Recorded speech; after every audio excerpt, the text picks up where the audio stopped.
بسم اللہ الرحمن الرحیم۔ ہٹ سٹوری کے ساتھ میں ہوں آپ کا میزبان شمشاد مانگٹ، اور آج کے ہٹ سٹوری میں 3 بڑی اور اہم انٹرنیشنل خبریں ہیں۔ ایک خبر ہے ہمارے امام کعبہ جناب عبد الرحمن السدیس نے بڑا اعلان کیا کرونا کے حوالے سے، اور انہوں نے بتایا ہے کہ ہماری خوش قسمتی اور اللہ تعالیٰ کا فضل و کرم ہے کہ کرونا 2 جگہوں پہ جا ہی نہیں سکا۔ وہ بھی میں آپ کو بتاؤں گا کہ حضرت جناب عبد الرحمن السدیس نے کیا فرمایا ہے۔ اور اس کے علاوہ ایران کے جو جوہری فخری محسن زادہ صاحب جو نومبر میں جن کو شہید کر دیا گیا تھا، اس حوالے سے بھی ایک رپورٹ سامنے آئی ہے جس میں بتایا گیا ہے کہ اس کے قتل میں کون کون سا ملک اور کون کون سی ایجنسی جو ہے وہ ملوث تھی۔ اور اس کے علاوہ برطانیہ سے ایک بڑی خبر آئی ہے جہاں پر برطانوی حکومت نے میاں نواز شریف کو پاکستان کے حوالے کرنے سے متعلق اپنی شرط بتا دی ہے۔ یہ تینوں خبریں میں آپ کو بتاؤں گا ڈیٹیل کے ساتھ۔ جناب امام کعبہ امام عبد الرحمن السدیس نے کہا ہے کہ کرونا کی وبا جو ہے شکر الحمدللہ خانہ کعبہ اور مسجد نبوی میں داخل نہیں ہو سکی، اور دونوں جگہوں پہ کہیں پہ بھی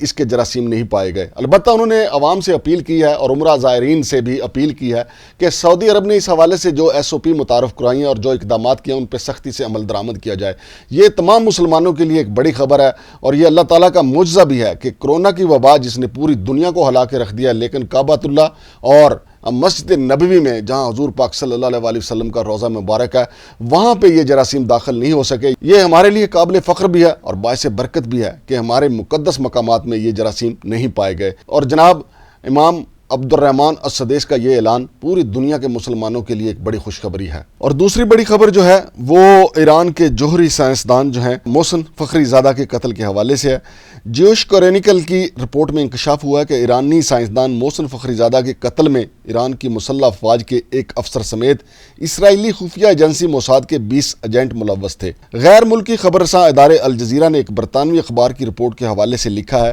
کہ موساد کے ایجنٹوں نے مختلف ٹکڑوں میں اسمگل کی گئی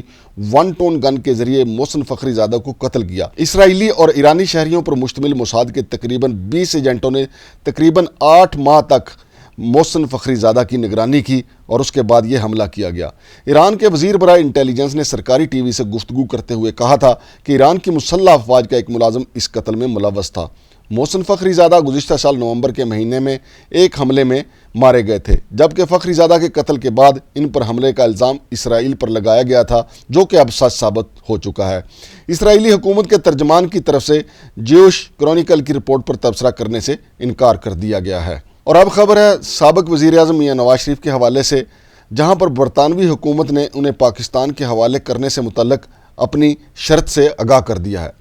تفصیل کے مطابق سٹیون ٹیمز نے اپنے حلقے کے رہائشی خالد لودھی کا نواز شریف کے حوالے سے خط ڈاؤننگ اسٹریٹ کو بھیجا تھا، جس میں نواز شریف کو پاکستان بھیجنے کے حوالے سے انتظامات کے بارے میں استفسار کیا گیا تھا۔ اس حوالے سے لارڈ طارق احمد نے کہا کہ ذاتی کیس پر تبصرہ نہیں کرتے، لیکن برطانوی حکومت کسی کو شیلٹر یا ہاربر نہیں دیتی۔ اس حوالے سے برطانوی دفتر خارجہ نے کہا کہ پاکستان اور برطانیہ کے درمیان حوالگی کا کوئی معاہدہ نہیں ہے۔ حوالگی اب بھی ممکن ہے اگر درخواست باضابطہ مناسب چینلز کے ذریعے کی جائے۔ انہوں نے کہا کہ حوالگی کی کوئی درخواست آئی تو اس پر برطانوی قوانین کے مطابق غور کیا جائے گا۔ 15 دسمبر کو 18 غیر قانونی طور پر مقیم پاکستانیوں کو چارٹرڈ فلائٹ کے ذریعے پاکستان بھیجا گیا تھا۔ واضح رہے کہ خالد لودھی نے نواز شریف کے حوالے سے براہ راست بھی فارن آفس کو خط لکھا تھا، جس پر فارن آفس نے جواب میں وضاحت کی تھی کہ تمام فیصلے امیگریشن کے قواعد کے مطابق ہوتے ہیں۔ سٹیون ٹیمز کے پاکستانی سیاست کے معاملے میں ملوث ہونے پر ان کے حلقے کے افراد نے ان کے خلاف ایک پٹیشن پر دستخط بھی کیے تھے۔ تو ناظرین، یہ 3 بڑی اہم خبریں تھیں۔ ایک جناب عبد الرحمن السدیس کے حوالے سے، جنہوں نے کرونا کے حوالے سے بتایا کہ وہ مسجد نبوی اور کعبۃ اللہ میں نہیں پایا گیا، یہ بڑی خبر ہے۔ اس کے علاوہ ایران کے جوہری سائنسدان محسن فخری زادہ کے حوالے سے یہ رپورٹ جو سامنے آئی ہے، جس میں یہ انکشاف کیا گیا تھا کہ اسرائیلی ایجنسی جو ہے موساد، اس کے 20 ایجنٹ اس میں ملوث تھے، اور انہوں نے مقامی ایک غدار کی خدمات حاصل کی، جس کے ذریعے ایک گن جو ہے وہاں پہ پہنچائی گئی، جس کو ٹکڑوں میں وہاں پہنچایا گیا، اور پھر 8 ماہ تک محسن فخری زادہ کی ریکی کی گئی، جس کے بعد ان کو نشانہ بنایا گیا اور پھر ان کو قتل کر دیا گیا۔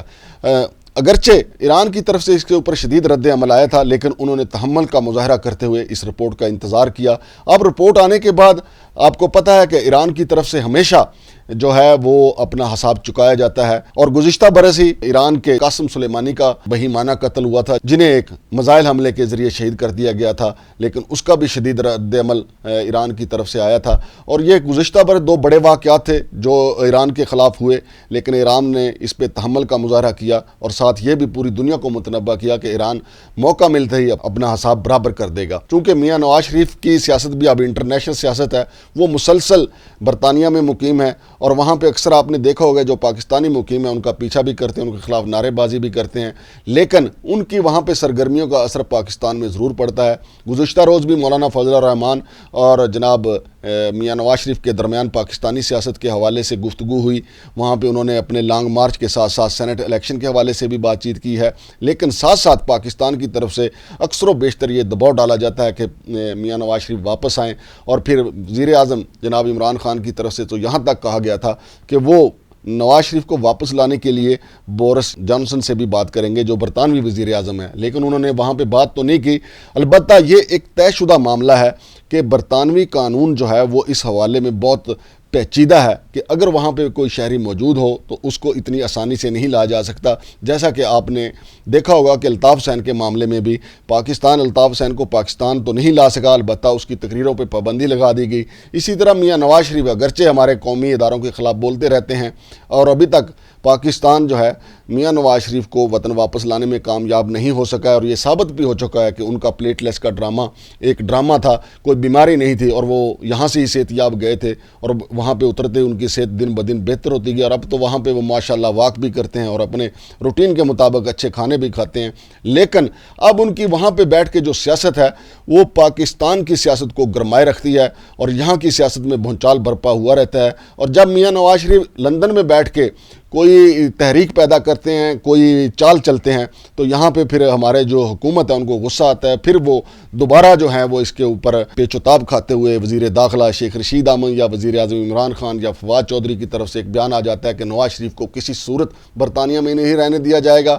لیکن جیسا کہ ان کی طرف سے اب یہ باضابطہ طور پہ یہ بتایا گیا ہے کہ میاں نواز شریف کی حوالگی صرف اسی صورت میں ہو سکتی ہے جب حکومت سنجیدگی کے ساتھ باضابطہ طور پہ کوئی درخواست فائل کرے گی۔ تو جو آپ کو پتہ ہی ہے کہ حکومت اب تک اس حوالے سے باضابطہ طور پہ حکومت کی طرف سے ایسی کوئی درخواست نہیں گئی کہ میاں نواز شریف کو واپس بھیجا جائے، چونکہ حکومت بھی جانتی ہے کہ یہ معاملہ پیچیدہ ہے، لہٰذا حکومت اپنا وقت گزار رہی ہے، میاں نواز شریف باہر بیٹھ کے اپنا وقت گزار رہے ہیں، دونوں وقت گزار رہے ہیں۔ حکومت اپنی مدت پوری کرنا چاہتی ہے اور میاں نواز شریف چاہتے ہیں کہ باہر بیٹھ کے ان کا مشکل وقت ٹل جائے، اور جب وہ ماضی کی طرح جب وہ پاکستان آنا چاہیں تو ان کے راستے کی رکاوٹیں دور ہو چکی ہوں۔ شمشاد مانگڑ کو ان 3 بڑی خبروں کے ساتھ اجازت دیجیے۔ اللہ حافظ۔